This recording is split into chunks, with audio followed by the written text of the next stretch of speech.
Welcome to ed India classes. आज की class में हम most awaited topic, most awaited subject taxation start कर रहे हैं। बहुत सारे बच्चों की डिमांड थी कि सर टैक्स स्टार्ट करिए, तो टैक्स की क्लास आज हम स्टार्ट कर रहे हैं। और अगर इस क्लास की हम बात करें तो सबसे पहले थोड़ा सा ब्रीफ डिस्कशन सब्जेक्ट के बारे में करते हैं, और इसके बाद फिर हम लोग बात करेंगे स्ट्रैटेजी क्या रहेगी हमारी इस सब्जेक्ट में, किस तरीके से हम काम करेंगे, किस तरीके से क्लासेस कंडक्ट होंगी। और अगली बात, कौन कौन से कोर्सेज के लिए ये मेरी क्लासेस एप्लीकेबल हो पाएंगे, कौन कौन से बच्चे इससे बेनिफिट हो सकते हैं। ठीक है, तो ये जो मेरी क्लास है ये है सीए इंटरमीडिएट के लिए, CA inter, CS executive and CMA inter.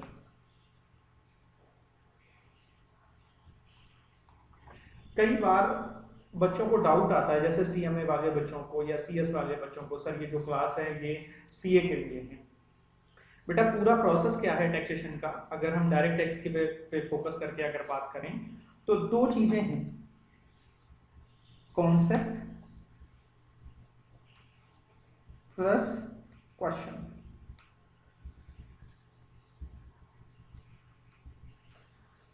इस सब्जेक्ट की अगर हम बात करें तो जितना फोकस हम, जितना बढ़िया तरीके से हम कॉन्सेप्ट को टाइम दे देंगे, जितने बढ़िया हमारे कॉन्सेप्ट होंगे उतना इजी हमारे लिए क्वेश्चंस होंगे। देखिए कॉन्सेप्ट सबके लिए कॉमन है, कोई फर्क नहीं पड़ता। जब हम कॉन्सेप्ट डिस्कस कर रहे होंगे, जब हम कॉन्सेप्ट डिस्कस कर रहे होंगे तो कॉन्सेप्ट के दौरान कुछ क्वेश्चंस होंगे जो कॉन्सेप्ट वाले क्वेश्चंस होंगे, कॉन्सेप्ट को समझने के लिए हमारे क्वेश्चन होंगे। तो फिर चाहे सीए इंटरमीडिएट का बच्चा हो, सीएस एग्जीक्यूटिव का बच्चा हो या सीएमए इंटरमीडिएट का बच्चा हो, जब उसे कॉन्सेप्ट समझना है तो ये क्वेश्चन कॉमन रहेंगे, कोई फर्क नहीं पड़ेगा आप सीए वाले हैं, सीएस वाले हैं या सीएमए वाले, क्योंकि वो क्वेश्चन वो हैं जो हमें कॉन्सेप्ट को क्लियर करा रहे होंगे। फिर ये कुछ एडिशनल क्वेश्चन की बात होती है, इन्हें मैं एडिशनल क्वेश्चन की बात कह दे रहा हूँ। एडिशनल क्वेश्चन से मेरा यहाँ पर मतलब ये है कि अब वो क्वेश्चन जो आपके एग्जाम पॉइंट ऑफ व्यू से इंपॉर्टेंट है, एग्जाम ओरिएंटेड। जैसे सीएस की बात करें, सीएस एग्जीक्यूटिव की, तो सीएस एग्जीक्यूटिव के एग्जाम आपके ऑब्जेक्टिव फॉर्म में होते हैं। तो जो बेटा हम यहाँ कॉन्सेप्चुअल क्वेश्चन डिस्कस कर रहे होंगे, जो हम कॉन्सेप्चुअल क्वेश्चन डिस्कस कर रहे होंगे, तो आप ये मान के चलिए कि जो एग्जाम के जितने भी आपके क्वेश्चन बन रहे होंगे, न्यूमेरिकल जो क्वेश्चन बन रहे होंगे, 80 to 85% आपके एग्जाम के क्वेश्चन ये कॉन्सेप्ट क्वेश्चन में ही कवर अप हो जाएंगे। जब हम कॉन्सेप्ट के साथ जो क्वेश्चन डिस्कस कर रहे होंगे वहां पर बात कवर अप हो जाएगी, आपको अलग से बहुत ज्यादा क्वेश्चन की प्रैक्टिस करने की जरूरत नहीं रहेगी। दूसरी चीज, फिर बात आती सर हमारे एग्जाम में तो ऑब्जेक्टिव क्वेश्चन आते हैं। बेटा ऑब्जेक्टिव क्वेश्चन जो बनेंगे ना वो यही कॉन्सेप्ट के बेसिस पे ही बन रहे होते हैं, बट फिर भी हम ऑब्जेक्टिव की एक अलग से लिस्ट हम आपको डालेंगे, उसकी हम प्रैक्टिस करेंगे।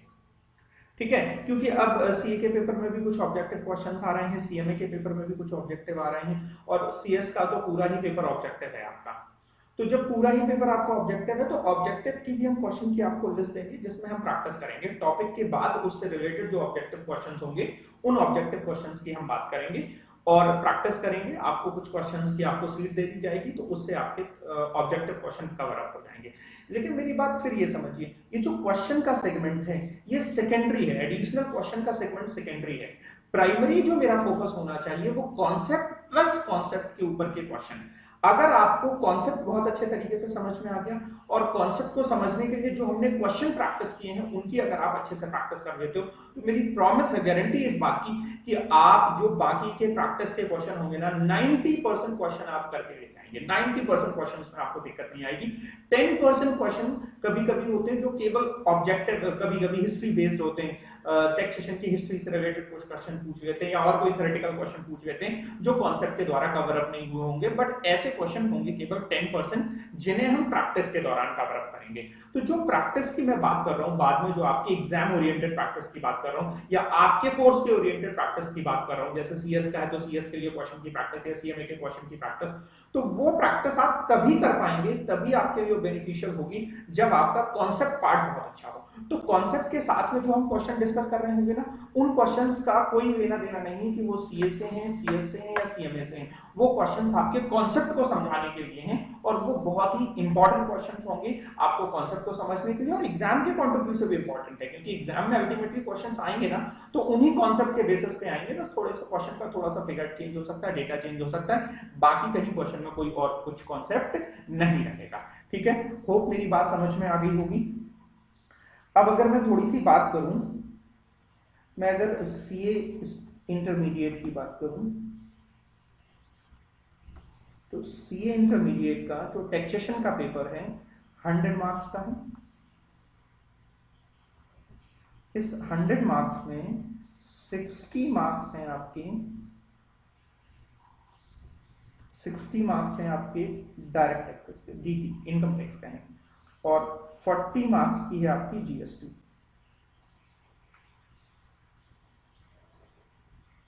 40 मार्क्स की है आपकी जीएसटी। ठीक है, अब अगर मैं आपसे स्ट्रैटेजी की बात करूं तो देखिए, हमें पूरे टैक्सेशन पे भी पूरा फोकस करना है, जीएसटी पे भी पूरा फोकस करना है, मार्क्स से बिल्कुल भी नहीं जाना है, कॉन्सेप्चुअली बहुत अच्छे से तैयार करना है। इस वजह से और बहुत अच्छे से तैयार करना है क्योंकि यही जो आपका टैक्सेशन का बेस बनेगा वो फाइनल लेवल पे आपकी मदद करेगा। ठीक है, तो आपको पूरा फोकस करना है। एग्जाम के पॉइंट ऑफ व्यू से अगर कहा जाए, स्कोर के पॉइंट ऑफ व्यू से कहा जाए, तो काफी जो जीएसटी का पार्ट है वो हमारे लिए स्कोरिंग हो जाता है, क्योंकि इसमें हमें कम समय देना पड़ता है और अच्छे खासे मार्क्स हमारे आ जाते हैं। डीटी के पार्ट में हमें एफर्ट्स बहुत करने पड़ते हैं, but being a CA student, DT में या जीएसटी में, टैक्सेशन में हमारा कमांड बहुत अच्छा होना चाहिए, क्योंकि यही हमारा फ्यूचर है। फ्यूचर के प्रोस्पेक्टिव से फाइनल लेवल पे भी आप इसको आगे पढ़ रहे होगे तो यहाँ आपका बेस बहुत अच्छा होना चाहिए, कॉन्सेप्चुअली आपको चीजें समझ में आनी चाहिए, टेक्स्ट को इंटरप्रिटेशन समझ में आनी चाहिए आपको। ठीक है, तो ये हो गया सी इंटर की बात कर हो गई। अगर मैं सीएस एग्जीक्यूटिव की बात करूं तो आपके एग्जाम में डीटी 50 मार्क्स का है और आईडीटी का है या जीएसटी प्लस कस्टम, आप में कस्टम भी है, इनडायरेक्ट जो है इनडायरेक्ट टैक्स है 50 मार्क्स का।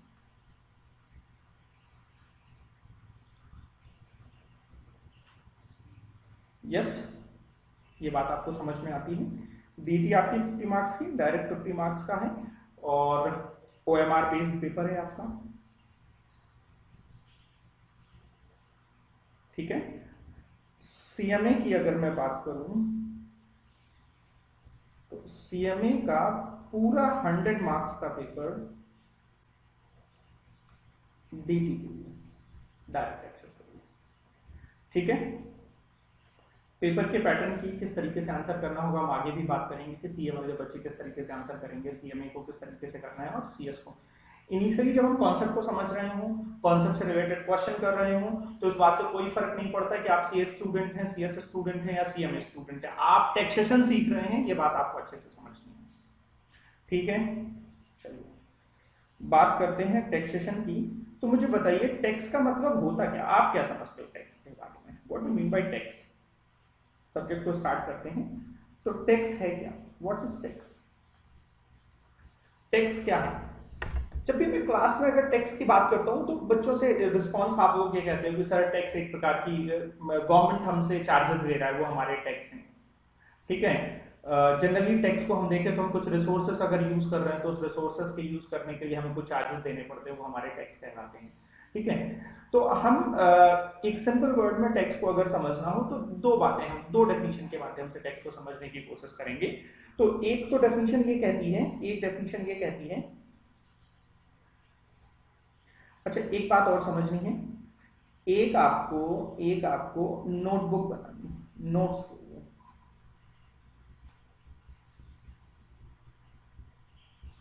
एक आपकी नोटबुक रहेगी जिस नोटबुक में हम कॉन्सेप्ट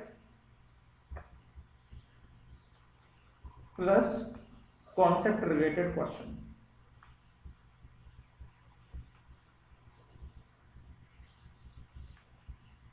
सॉल्व करेंगे। सर जो आपकी सीट है बेटा, मैंने नोट्स बनाए हुए हैं, नोट्स के हिसाब से काम कर रहे होंगे। जो आपकी सीट है सर, हमें सीट कैसे मिलेगी बेटा? सीट के लिए आपको मेरे नंबर पे व्हाट्सअप करना होगा 9696968999। इस नंबर से आप सीट ले सकते हैं मुझसे, ठीक है।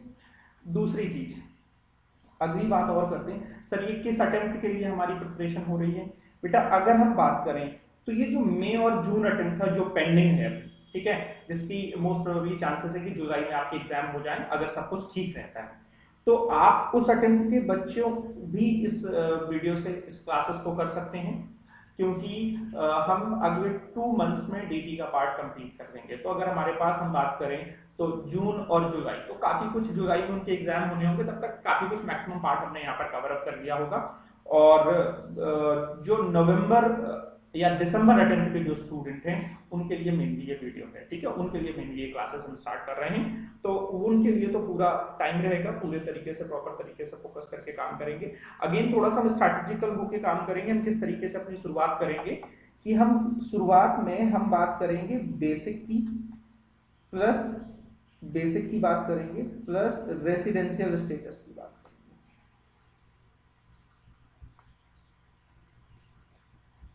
हमें बेसिक की बात करनी होगी, रेसिडेंशियल स्टेटस की बात करेंगे शुरुआत में,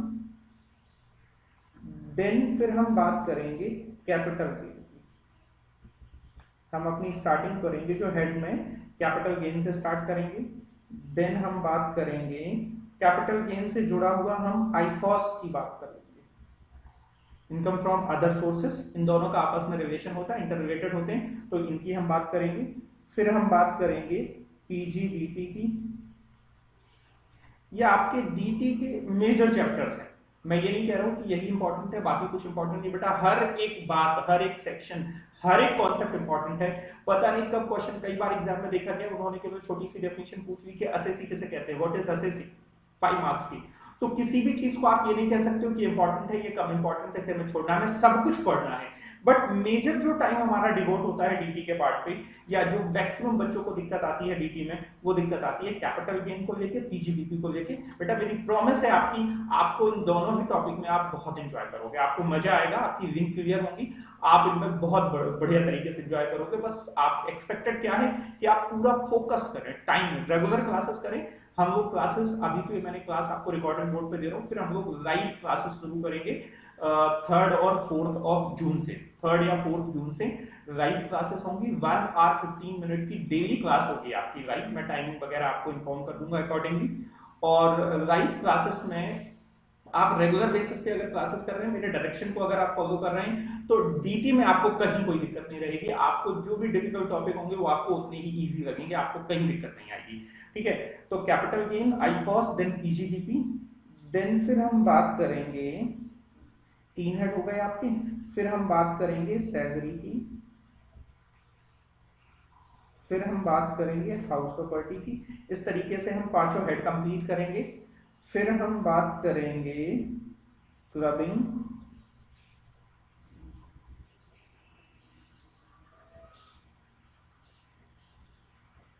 फिर हम बात करेंगे clubbing of income,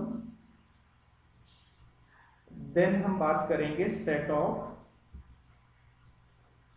and carry forward, और इसके बाद में कुछ रिटर्न्स वगैरह प्रोसीजरल एस्पेक्ट है, प्रोसीजरल पार्ट है, हम वहां की बात करेंगे। देखिए मैक्सिमम टाइम जो हमारा डिवोट होता है वो कैपिटल गेन, पीजीबीपी और सैलरी। बाकी सारे चैप्टर छोटे छोटे हैं, बड़े आसानी से हो जाते हैं, बट हर एक चैप्टर इंपॉर्टेंट है, हर एक कॉन्सेप्ट इंपॉर्टेंट है। आप किसी एक टॉपिक, 2 टॉपिक को तैयार करके आप एग्जाम क्लियर नहीं कर पाएंगे, ठीक है। आपको सारे ही टॉपिक बहुत अच्छे से पढ़ने होंगे, तब जाके आपकी बात क्लियर होगी।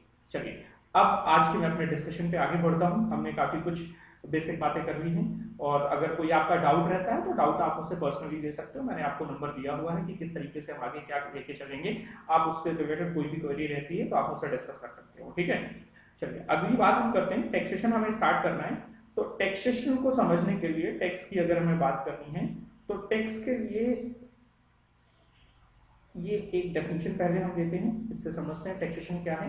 करें tax is a fee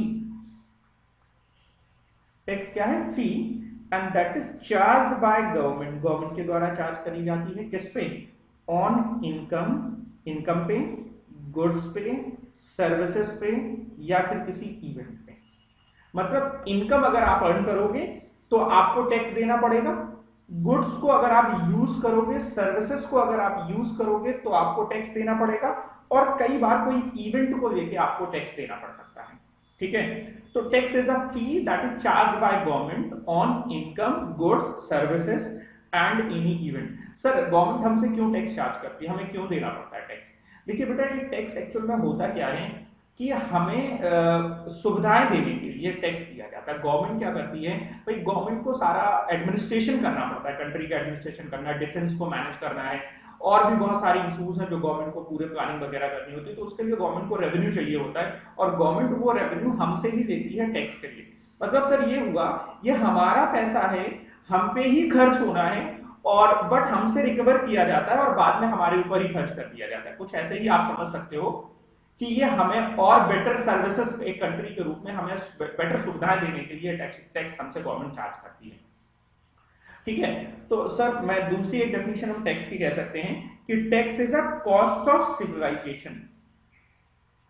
sir ये कौन सी बात है कि tax is a cost of civilisation? Cost of civilisation से मेरा मतलब क्या है? सिविलाइज्ड का मतलब क्या होता है? सिविलाइज्ड का मतलब होता है बेटा, अगर हमारा देखिए ऐसे समझिएगा, हमारा लिविंग स्टैंडर्ड है, हमारे यहाँ इंफ्रास्ट्रक्चर बहुत अच्छा है, एजुकेशन सिस्टम बहुत अच्छा है, हेल्थ का सिस्टम, हेल्थ इंफ्रास्ट्रक्चर बहुत अच्छा है, सारी चीजें, ट्रांसपोर्टेशन का सिस्टम बहुत अच्छा है, टेक्नोलॉजी बहुत अच्छी है, तो हम क्या कहेंगे कि हम बेटर सिविलाइज्ड हैं। क्या है? Better civilised. तो यहाँ पर हमको बेटर, और ये अच्छा होगा कैसे? ऑब्वियस सी बात है, गवर्नमेंट इसके लिए खर्चा करेगी, और गवर्नमेंट के पास पैसा कहां से आएगा? टैक्सेशन के रूप में आएगा। तो अल्टीमेटली ये खर्चे हमारे लिए हो रहे हैं, और इनके खर्चे की कॉस्ट भी हम ही बियर कर रहे हैं in the form of tax. तो हम ये कह सकते हैं tax is a cost of civilisation. हमको बेटर सिविलाइज्ड बनाने के लिए एक हमें कीमत चुकानी पड़ रही है इन the form of tax. Tax के रूप में हमें एक कीमत चुकानी पड़ रही है। तो क्या करें? Tax is nothing but money that people have to pay to government which is used to provide public services। जो पब्लिक है वो गवर्नमेंट को पे कर रही है, और किस बात के लिए पे कर रही है? जिससे कि गवर्नमेंट क्या कर सके? पब्लिक सर्विसेज को प्रोवाइड कर सके। ठीक है, बात समझ में आती? होप आपको टैक्स की बात समझ में आ गई होगी। अगर हम टैक्सेशन की सिस्टम, इंडिया में टैक्सेशन सिस्टम की बात करें, तो इंडिया में जो टैक्सेशन सिस्टम है वो दो पार्ट में डिवाइड किया गया है। मेनली टैक्सेस और भी है, बट हमें जो अपने पार्ट पे टैक्सेशन की बात करनी है वो दो पार्ट में डिवाइड किया गया है। एक है आपका डायरेक्ट टैक्सेस, और दूसरा है आपका इनडायरेक्ट टैक्सेस।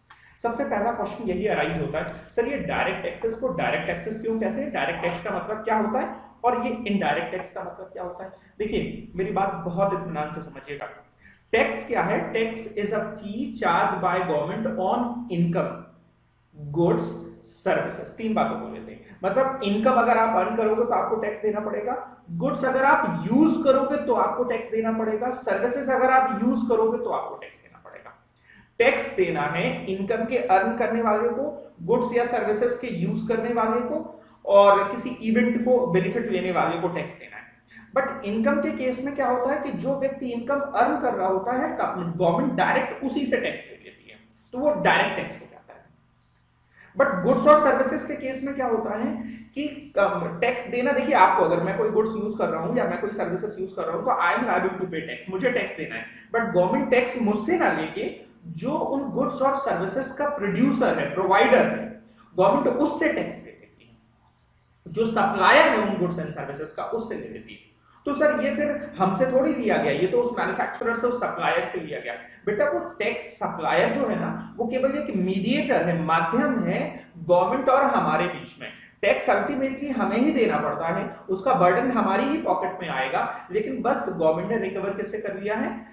सप्लायर से रिकवर कर लिया। गवर्नमेंट करती क्या? सप्लायर से कहती है कि भाई तू मुझे टैक्स दे दे, तू गुड्स बना रहा है या सर्विस दे रहा है, इस गुड्स या सर्विसेज को कंज्यूमर यूज करेगा, तो हमें टैक्स उस यूजर से लेना है, लास्ट यूजर से लेना है। लेकिन अभी तुम हमें दे दो और बाद में उस यूजर से उस टैक्स को क्या कर लेना? रिकवर कर लेना।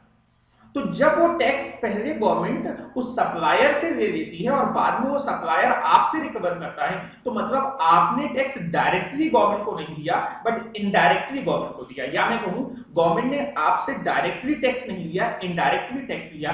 टैक्सेशन के इस सिस्टम को हम इनडायरेक्ट टैक्स कहते हैं। और इस बात को समझने की कोशिश करते हैं हम। देखिए ये गवर्नमेंट है और ये मान लीजिए आप हो। एक दूसरे एग्जांपल में हमने लिया ये गवर्नमेंट है और ये अगर आप इनकम अर्न करते हो, क्या अर्न करते हो? इनकम अर्न करते हो, तो गवर्नमेंट आपसे डायरेक्टली कहती है कि अगर आप इनकम अर्न करोगे तो यू हैव टू पे टैक्स। ये गवर्नमेंट ने आपके ऊपर टैक्स इंपोज किया।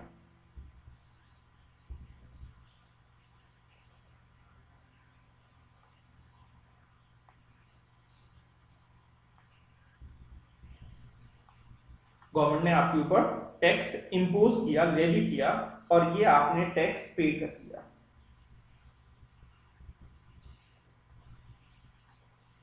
ये डायरेक्ट नेचर का हो गया, डायरेक्ट टैक्स। तो बर्डन किसके ऊपर आया टैक्स का? जिस व्यक्ति ने इनकम की अर्न करी। यहां पर आप गुड्स और सर्विसेज को कंज्यूम करोगे, गुड्स और सर्विसेज को यूज करोगे, बट गवर्नमेंट डायरेक्ट आपसे टैक्स नहीं ले रही है। गवर्नमेंट ने यहां जो प्रोड्यूसर है, सप्लायर है, गवर्नमेंट इस पे टैक्स लगाती है, ये गवर्नमेंट को टैक्स दे देता है। और बाद में ये जब आपको गुड्स बेचता है तब ये आपसे अपना प्राइस प्लस टैक्स रिकवर कर लेता है। तो और ये पहले ही गवर्नमेंट को दे चुका, तो अल्टीमेटली टैक्स का बर्डन आपके ऊपर ही आया।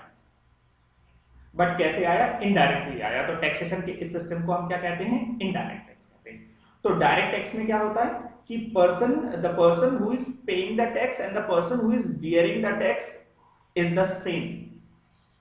इनडायरेक्ट में क्या होता है? The person who is paying the tax and the person who is bearing the tax are the two different person. Person tax pay कर रहा है, सप्लायर बियर कर रहा है, कंज्यूमर। इस वजह से ऐसे सिस्टम को हम क्या कहते हैं? इनडायरेक्ट टैक्स कहते हैं। अब देखेंगे अभी।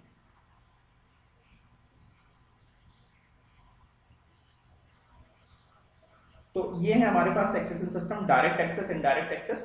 डायरेक्ट टैक्सेस की बात करें तो डायरेक्ट टैक्सेस में हमारे पास है इनकम टैक्स। क्या है हमारे पास? इनकम टैक्स और taxes on undisclosed foreign income and asset, इसकी बात करेंगे। ये क्या है? ठीक है। और इनडायरेक्ट टैक्सेस में हमारे पास जीएसटी है और custom duty, goods and service tax and custom duty. ठीक है। अभी हम जो क्लास स्टार्ट कर रहे हैं, मेरा फोकस है डायरेक्ट टैक्स को लेके। हम अभी डायरेक्ट टैक्स स्टार्ट करेंगे। अभी हम बात करेंगे प्रीवियस ईयर और असेसमेंट ईयर से रिलेटेड बात करेंगे। फिलहाल थोड़ा सा डिस्कशन कर लेते हैं कि हमारे ये जो हमारा प्रीवियस ईयर होगा वो स्टार्ट होगा 1/4/2019 से और एंड होगा 31 मार्च 2020। इसका सिंपल सा मतलब है कि हमारे क्वेश्चन में जो हमारी इनकम होगी, इनकम वो आपकी 1/4/2019 से 31 मार्च 2020 के बीच की होगी। वो इनकम का पीरियड होगा। During this period income has been earned. ठीक है। बट इस इनकम पे जो टैक्सेशन हो रहा होगा, असेसमेंट जब हो रहा होगा, वो हो रहा होगा 2021 के दौरान। तो ध्यान रखिएगा सर, इसमें हम बात करेंगे कि आगे बात करेंगे कि फाइनेंस एक्ट 2019 लग रही है। कौन सी लग रही है? Finance act 2019। तो फाइनेंस एक्ट 2000, सर इस समय तो फाइनेंस एक्ट 2020 भी आ चुकी है बेटा। देखिए होता क्या है यहाँ पर कि आप जो आपके एग्जाम से पहले जो ईयर कंप्लीट हो चुका होता है, जो फाइनेंशियल ईयर कंप्लीट ईयर हो चुका होता है, जैसे आपके एग्जाम अगर मान लीजिए जून में होते हैं या मई में अगर होते हैं, तो आपका ईयर कौन सा कंप्लीट हो चुका था? 31 मार्च तक कंप्लीट हो चुका, 31 मार्च 19 तक। या आपके एग्जाम अगर नवंबर में है या दिसंबर में है, तब भी ईयर कौन सा कंप्लीट हो चुका? 31 मार्च 2020। तो जो इनकम ली जाएगी वो 31 मार्च 2020 तक की ली जाएगी। मतलब आपका प्रीवियस ईयर स्टार्ट होगा 1 अप्रैल 2019 से 31 मार्च 2020 तक। अभी हम प्रीवियस ईयर और असेसमेंट ईयर की बात डिटेल में आगे करेंगे जब हम डेफिनेशंस की बात कर रहे होंगे। ठीक है। यहाँ पर ये एक छोटा सा पॉइंट है, difference between direct taxes and indirect taxes. तो डायरेक्ट टैक्स और इनडायरेक्ट टैक्स में काफी बातें हमने समझ ली हैं, फिर भी देखिए डिफरेंस में क्या कह रहे हैं। कह रहे it is levied on income earned and activity conducted. ये इनकम पे या कुछ एक्टिविटीज पे है। It is paid directly by the person concern, जिसका टैक्स है उसी को पे करना पड़ता है। It is paid after the income reaches in the hand of tax payer. पहले आप इनकम अर्न कर लेते हो, बाद में आपको टैक्स पे करना पड़ता है, हम आपको टाइम देते हैं टैक्स पे करने का। Tax collection is difficult. Income tax और वेल्थ टैक्स, वेल्थ टैक्स बेटा अबॉलिश्ड हो गया है ये।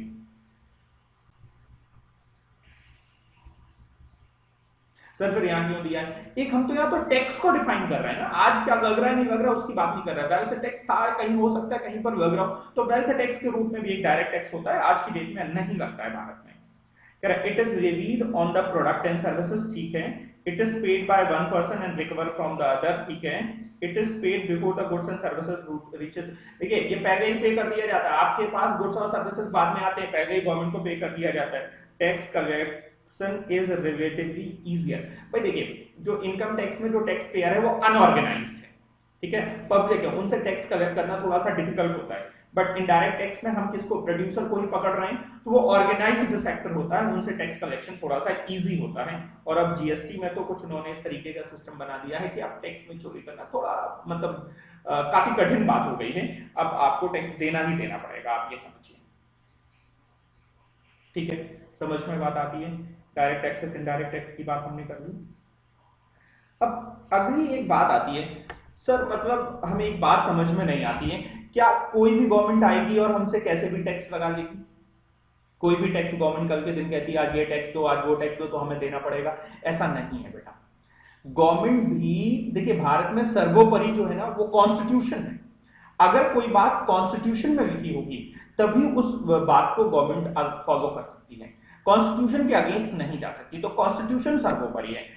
तो अब सर गवर्नमेंट को सर कल के दिन कई बार जैसे सेंट्रल में कोई दूसरी गवर्नमेंट है, स्टेट में कोई दूसरी गवर्नमेंट है, उनके बीच में डिस्प्यूट है, जैसे सेंट्रल में भी इस समय बीजेपी गवर्नमेंट है और पश्चिम बंगाल में दीदी जी हैं, तो दीदी जी कल के दिन कहते हैं कि नहीं नहीं अब इनकम टैक्स हम लेंगे, मोदी जी अब तुम्हें इनकम टैक्स नहीं मिलेगा, हम इनकम टैक्स लेंगे। तो क्या दीदी जी ऐसा कर सकती हैं? या कोई टैक्सेस सोचिए स्टेट ले रहा है, पश्चिम बंगाल कोई गवर्नमेंट कोई टैक्सेस ले रही है और मोदी जी कहेंगे नहीं नहीं आज से तुम्हारा टैक्स ये बंद, तुम नहीं होगे, ये टैक्सेस हम लेंगे, तो बेटा झगड़ा हो सकता है ना। तो ऐसी सिचुएशन को अवॉइड करने के लिए कॉन्स्टिट्यूशन में सारी चीजें क्लियर करी गई हैं, किसकी क्या अथॉरिटी है, कौन क्या कर सकता है। तो कॉन्स्टिट्यूशन का एक आर्टिकल है, article 265 of constitution of India, वो कहता है no tax shall be levied और collected except the authority of law. कह रहे हैं अगर आपके पास टैक्स को कलेक्ट करने की, लगाने की अथॉरिटी होगी तभी आप टैक्स को लगा सकते हो या कलेक्ट कर सकते हो, अदरवाइज नहीं। यह आर्टिकल 265 में कहा हुआ है। बस इतनी सी बात कह के ये शांत हो गया है। 245 कहता है, article 245 it empowers the parliament to make the law for whole or part of any territory of India and the legislature of state, आप अंडरलाइन करिए वर्ड पार्लियामेंट को, और legislature of state may make the law for whole or any part of the state। देखिए dual system है, हम देखते हैं हमारा जो गवर्नमेंट का जो सिस्टम है, सेंट्रल गवर्नमेंट है, स्टेट गवर्नमेंट है, तो कहते हैं जो पार्लियामेंट है that central government, central government पूरे भारत में नियम बना सकती है या किसी एक पर्टिकुलर टेरिटरी के लिए नियम बना सकती है, वो नियम बनाने का अधिकार रखती है। लेकिन जो स्टेट गवर्नमेंट है वो केवल अपनी ही स्टेट टेरिटरी के नियम बनाने का अधिकार रखती है। देखिए 65 क्या कहता था कि अगर आपको पावर होगी तभी आप टैक्स ले सकते हो। 45 क्या कहता है, 45 गवर्नमेंट को पावर दे रहा है, सेंट्रल गवर्नमेंट को पावर दे रहा है कि आप पूरे भारत में या किसी टेरिटरी में आप नियम बना दीजिए, लेकिन स्टेट को पावर दे रहा है आप अपनी ही स्टेट में नियम बना सकते हो। तो फिर सर मुद्दा हो सकता है ना, झगड़ा हो सकता है ना, कभी एक नियम को सेंट्रल कह रही, क्योंकि सेंट्रल के पास तो पूरे देश में नियम बनाने का पावर है, तो सेंट्रल कह रही हम बनाएंगे, स्टेट कह रही हम बनाएंगे। चलो स्टेट किसी दूसरे स्टेट के लिए नहीं कह सकती बट अपनी स्टेट के लिए तो कह सकती है। तो ये झगड़े को दूर करने के लिए एक आर्टिकल है, आर्टिकल 246। आर्टिकल 246 का जो शेड्यूल 7 है वो शेड्यूल 7 में 3 लिस्ट है, पूरे शेड्यूल में 3 लिस्ट में कैटेगराइज किया गया है।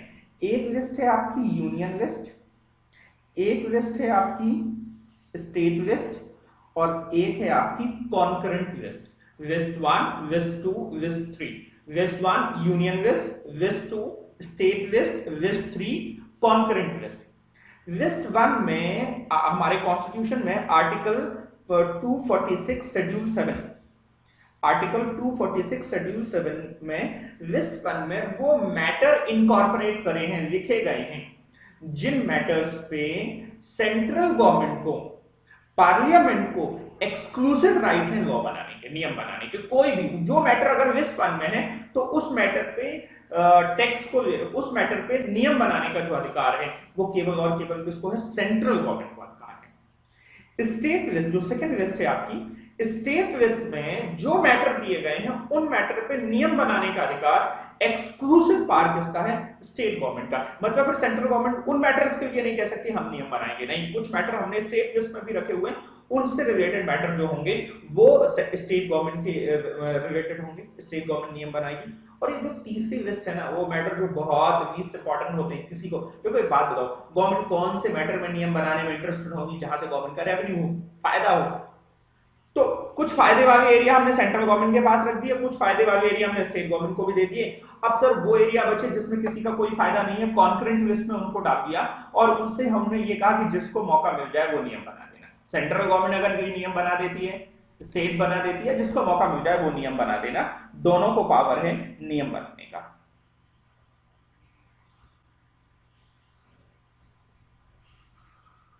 कौन कौन से आर्टिकल हो गए बोलो बेटा, आर्टिकल 265, 245, 246।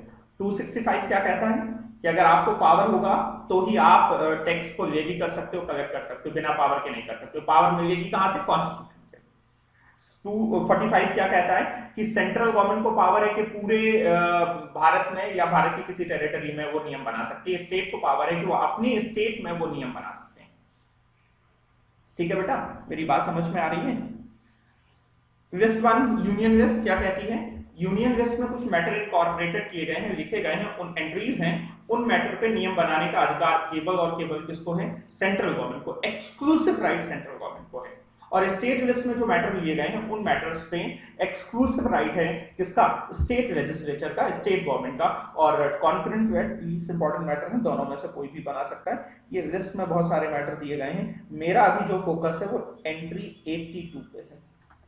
कुछ बातें हम जीएसटी के दौरान भी करेंगे कि जीएसटी में डुअल सिस्टम जब किया गया तो किस तरीके से किया गया, क्योंकि जीएसटी में क्या हुआ है बेटा, पहले कुछ टैक्सेस थे जिन पे नियम बनाने का अधिकार सेंट्रल गवर्नमेंट का था, कुछ टैक्सेस पे नियम बनाने का अधिकार स्टेट गवर्नमेंट का था, तो उनको दोनों को मर्ज करके जीएसटी लेके आएगा, उनको खत्म करके। तो बड़ा एक थोड़ी सी प्रॉब्लम आई थी कि किस तरीके से हम यहाँ पर आर्टिकल में, कॉन्स्टिट्यूशन में अमेंडमेंट करें, तो किस तरीके से अमेंडमेंट किया गया, किस तरीके से लिस्ट में उस बात को रखा गया, वो जीएसटी के दौरान हम डिस्कस करेंगे।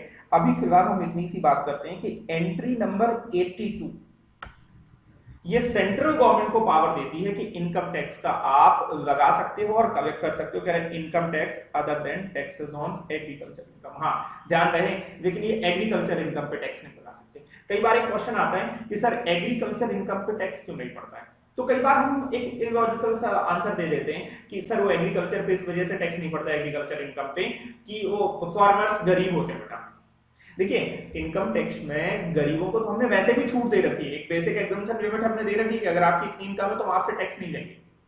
बट एग्रीकल्चर में कुछ ऐसे किसान भी है ना, उनकी 10 लाख 20 लाख इनकम हो रही है, ज्यादा हो रही है, बट उनको भी टैक्स नहीं देना पड़ता है। क्यों नहीं देना पड़ता है, वो इसी आर्टिकल के, क्योंकि आर्टिकल कहता है कि आप इनकम एग्रीकल्चर पे टैक्स नहीं लगा सकते। तो सर एग्रीकल्चर पे क्या टैक्स लगता ही नहीं है? बेटा एग्रीकल्चर पे टैक्सेस लगते हैं, वो स्टेट लिस्ट पे दिए गए हैं, तो स्टेट उस पर टैक्स लगाती है। तो सर क्या स्टेट एग्रीकल्चर पे इनकम टैक्स लगाती है? नहीं बेटा, क्योंकि इनकम टैक्स किसकी लिस्ट में है, इनकम टैक्स किसकी लिस्ट में है, सेंट्रल गवर्नमेंट के, और एग्रीकल्चर किसके हाथ में है, स्टेट गवर्नमेंट के।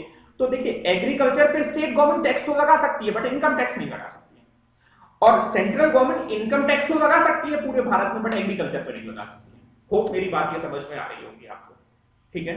नहीं समझ में आ रही है तो भी कोई बात नहीं है, आप सिंपल सी बात ध्यान रखें कि जो इनकम टैक्स है वो एग्रीकल्चर इनकम पे नहीं पड़ता है, आपको बात ध्यान रखनी है। एंट्री 82 है जो टैक्सेशन को इंडिया में सेंट्रल गवर्नमेंट को अधिकार देती है टैक्स को लगाने की।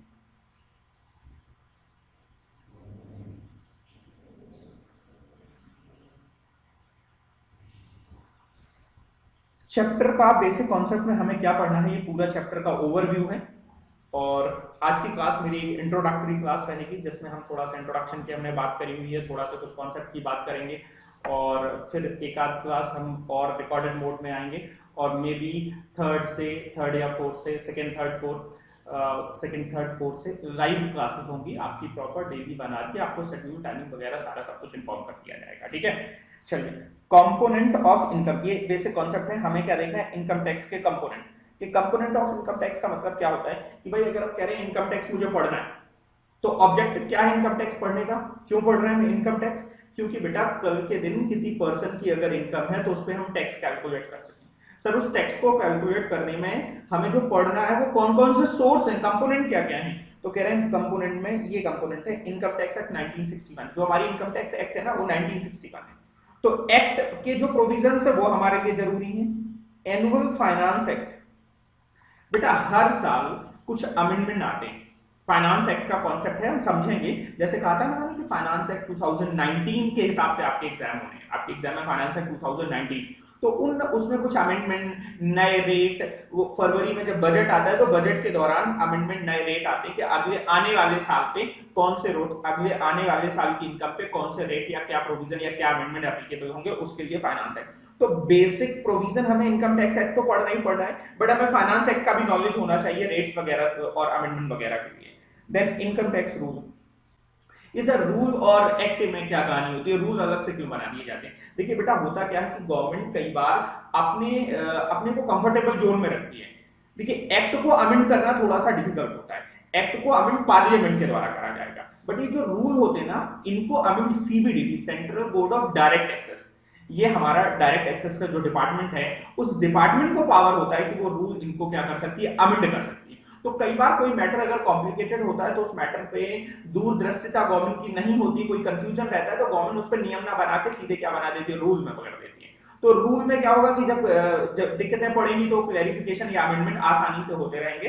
तो हमें एक्ट के साथ साथ रूल भी पढ़ना है, इनकम टैक्स रूल। फिर सर्कुलर्स एंड नोटिफिकेशंस और लीगल डिसीजंस। ये सर्कुलर्स और नोटिफिकेशंस आप इस तरीके से समझिए, हम पूरा डिटेल में डिस्कस करेंगे कि समय समय पे गवर्नमेंट सीबीडीटी हमें क्या करती रहती, गाइड करती रहती है, एसएससी को या डिपार्टमेंट को गाइड करती रहती है। कुछ मैटर ऐसे होते हैं जो एक्ट में क्लियर नहीं है या कुछ ऐसी प्रैक्टिस हो रही जो थोड़ी सी कंफ्यूजिंग है, कुछ ऐसे कंफ्यूजिंग कॉन्ट्राडिक्टरी मैटर है, तो उनको क्लेरिफाई करने के लिए समय समय पर कुछ नया अमेंडमेंट करने के लिए वो क्या करते हैं, सर्कुलर्स और नोटिफिकेशन लेके आते रहते हैं। लीगल डिसीजंस क्या होता है, देखिए बेटा एक्ट जो बनी होती है तो वो परफेक्ट नहीं होती है, हमेशा वहां कहीं ना कहीं कुछ ऐसे चांस होते हैं जो कॉन्ट्राडिक्टरी होते हैं। क्योंकि अगर एक्ट परफेक्ट होती, लॉ अगर परफेक्ट होती तो हमें जुडिशरी की जरूरत नहीं पड़ती। भाई अगर सारी बातें लॉ में ही क्लियर लिखी होती तो फिर हमें जुडिशरी डिपार्टमेंट, जज साहब की क्या जरूरत पड़ती? जज साहब की जरूरत हमें तभी पड़ती है क्योंकि लॉ में जो लिखी हुई बातें हैं ना उनके कई बार दो मतलब निकलते हैं, कई बार वो कंफ्यूजिंग है, कई बार वो क्लियर नहीं है।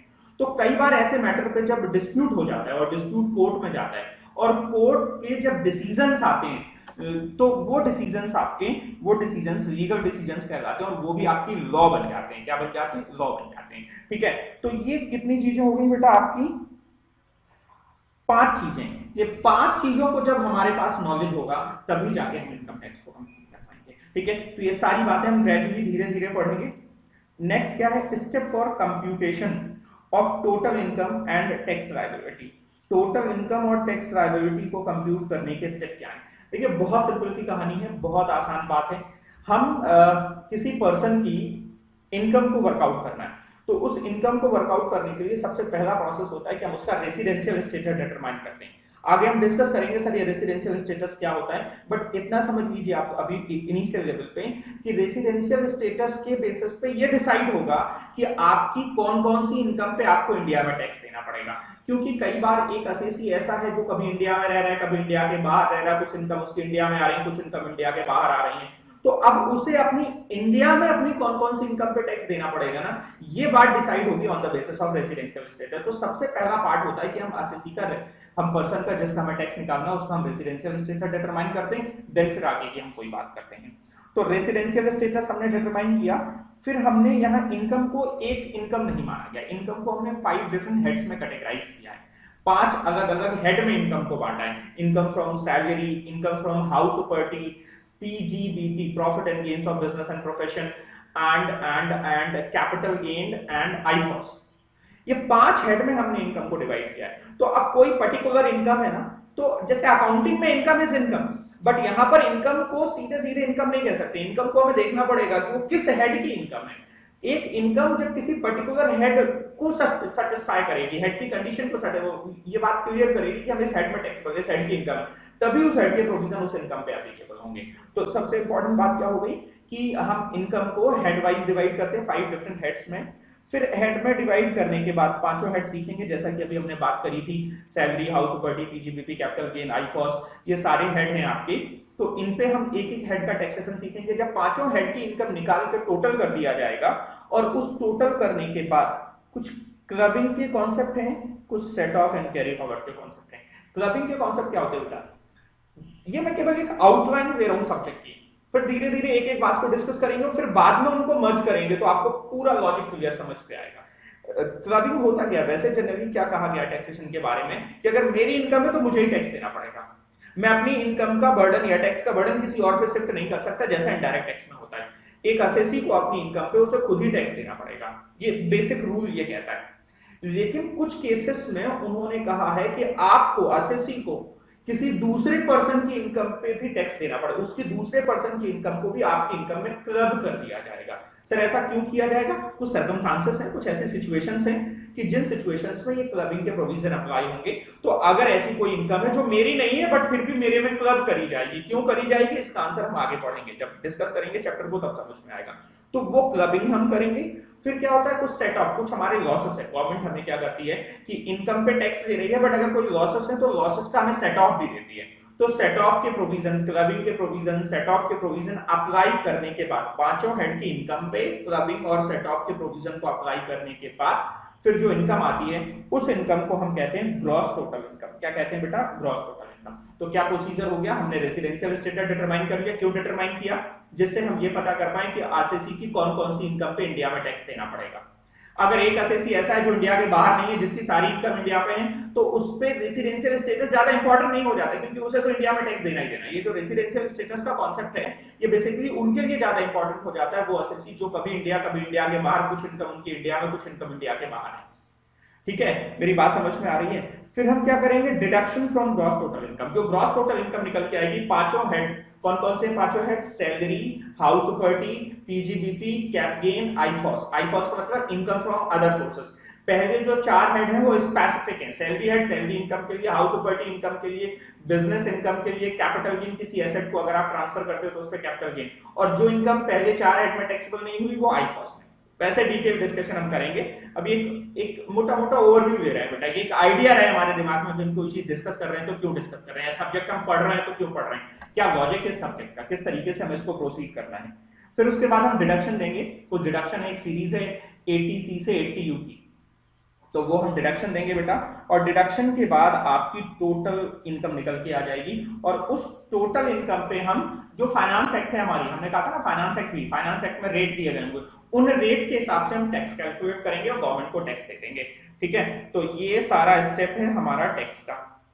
फिर यहाँ पर अगली बातें हमें यहाँ डिस्कस करनी है। सर ये सारे हेड अभी डिस्कस करोगे नहीं, यहाँ पर इस फर्स्ट चैप्टर में इंट्रोडक्शन है, केवल आउटलाइन है। बाकी फिर एक एक यूनिट करके हम सारे हेड बाद में डिस्कस करेंगे। हम सैलरी और सारे हेड एक एक जितने भी आपने यहाँ स्टेप्स देखे हैं, ये सारे स्टेप्स आपको एक एक चैप्टर के रूप में मिलेंगे। ठीक है, फिर यहाँ पर कुछ डेफिनेशंस हैं जो हमें पता होनी चाहिए, जैसे एसएससी की, असेसमेंट की, पर्सन की, ये हम इस चैप्टर में डिस्कस करेंगे।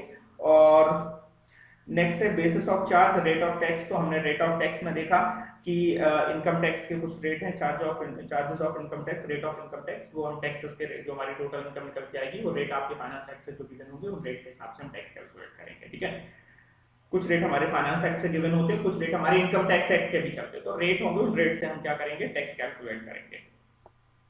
सर ये आपने हमें बहुत सारी बातें बता दी, बट हमें तो कुछ समझ में आया, कुछ हमारे ऊपर से क्या। बहुत सिंपल सी बात मैं आपसे कर रहा हूं कि ये मैंने आपको पूरा सिलेबस का आउटलाइन डिफाइन कर दिया है, एक एक करके हम सारी चीजें जानेंगे।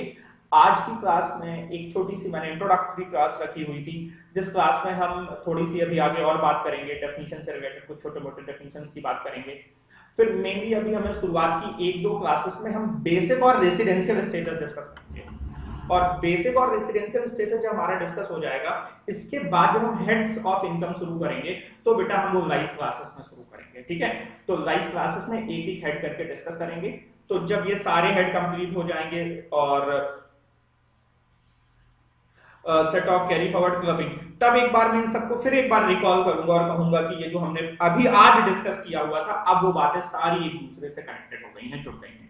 तो अभी आपको फिलहाल समझना है, बिल्कुल प्रोसेस स्टेप बाय स्टेप हम लोग स्टार्ट करेंगे, कहीं आपको कोई दिक्कत आने वाली नहीं है। टैक्सेशन को लेके आपको दिक्कत नहीं आनी है, मेरी प्रॉमिस है आपको। जितना कहूं, जितने क्वेश्चंस की जिस तरीके से कहूं आप उतना करते चलिए। टैक्सेशन का कोई भी क्वेश्चन आएगा हमारे कॉन्सेप्ट के डिस्कशन से बाहर नहीं होगा।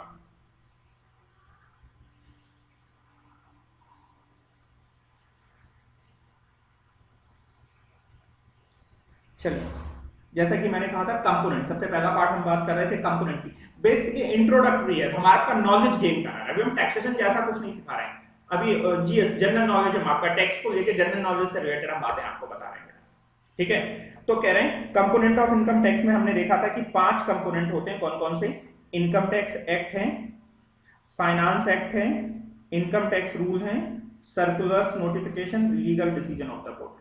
अब वैसे तो मैंने आपको आउटलाइन दे दी थी कि एक्ट क्या है, फाइनेंस एक्ट क्या है, बट अब इनको हम डिटेल में जानना है बेटा। ठीक है, एक एक बात हमारे, एक एक टर्म हमारे क्लियर होनी चाहिए, क्योंकि ये सब्जेक्ट हमारे लिए नया है, आज से पहले हमने सब्जेक्ट को नहीं पढ़ा हुआ। ठीक है, तो जब भी कोई चीज नहीं पढ़ते ना, तो हमें वहां उस टर्म को भी, एक एक टर्म पे फोकस करना होता है। ठीक है, मेरी बात समझ में आ रही है आपको? तो आज हम जानेंगे इनकम टैक्स एक्ट के बारे में।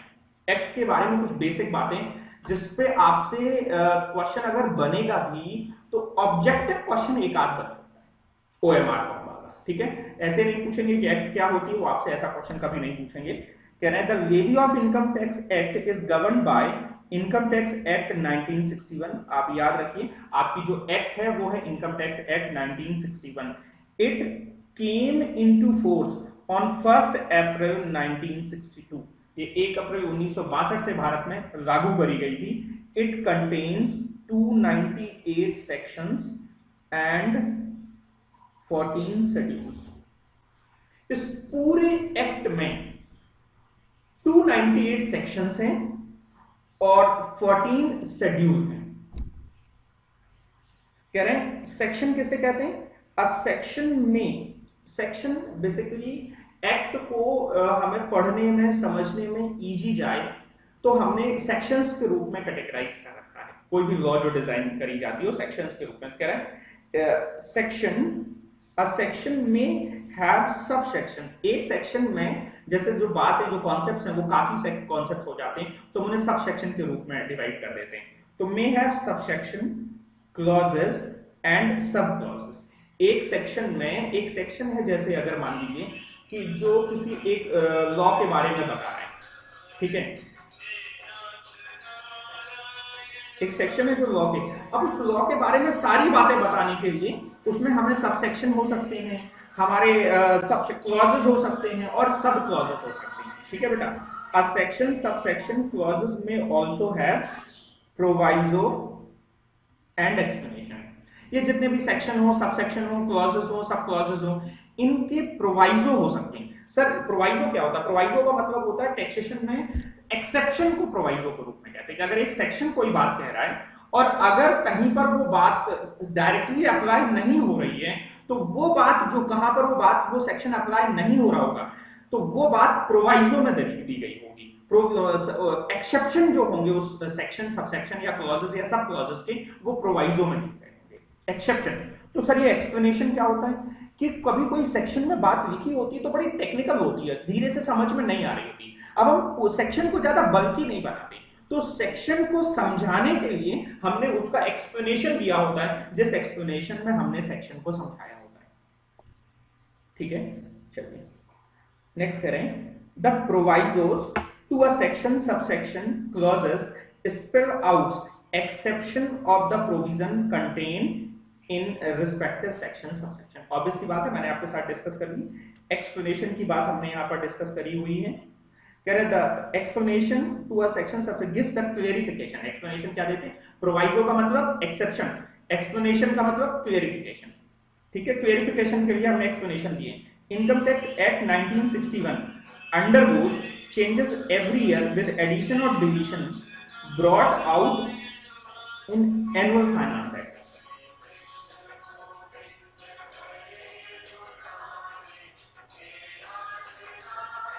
क्या मेरी बात आपको समझ में आ रही है कि ये जो हमारे प्रोविजंस हैं, ये प्रोविजंस हमेशा हर साल चेंज होते रहते हैं। इसी कारण से तो इनकम टैक्स इंटरेस्टिंग बनती है, हर बार चेंज होनी है, हर साल चेंज होनी है, इवन साल के दौरान भी चेंज होनी है, आपको अपडेट रहना पड़ता है इसके लिए। तो ये जो चेंजेस हैं ये फाइनेंस एक्ट के द्वारा होते हैं। हर साल जो चेंजेस हो रहे हैं किसके द्वारा होते हैं? फाइनेंस एक्ट के द्वारा होते हैं। तो अगली बात जो इन्होंने यहाँ पर डिस्कस करी हुई है वो किसकी डिस्कस करी है? फाइनेंस एक्ट की। चलो एक काम करते हैं, आज के लिए हम इतना ही रखते हैं। फाइनेंस एक्ट का एक डिस्कशन इंपॉर्टेंट है और ये बाकी की प्रोसीजरल बातें हम लोग अपनी अगली क्लास में करेंगे। आज की क्लास हम इतनी सी ही रखते हैं। और नॉर्मली जो मेरी क्लास अभी एक दो मैं रिकॉर्डेड क्लास दूंगा जिसमें हम बेसिक और रेसिडेंशियल स्टेटस यहाँ तक का पार्ट हम रिकॉर्डेड क्लास में ही कवर अप करेंगे। और इसके बाद जो थर्ड या फोर्थ से जो हम क्लास स्टार्ट करेंगे वहां से हम लाइव क्लासेस करेंगे। आप मटेरियल नोट्स की अगर मैं बात करूं तो आप मुझसे कांटेक्ट करिए, मैं आपको नोट्स आपको व्हाट्सएप कर दूंगा। ठीक है, ग्रुप बना देंगे तो ग्रुप में आप नोट्स आपको मिल जाएंगे, या डिस्क्रिप्शन में मेरे टेलीग्राम चैनल की लिंक भी होगी, या नोट्स व्हाट्सएप किसी न किसी माध्यम से मैं आपको नोट्स प्रोवाइड करा दूंगा। डोंट वरी, नंबर मैंने आपको दे ही दिया है, नोट्स आपको मिल जाएंगे। ठीक है, चलिए, होप आपने सेशन को एंजॉय किया होगा। मिलते हैं अगली क्लास में, तब तक के लिए बाय बाय।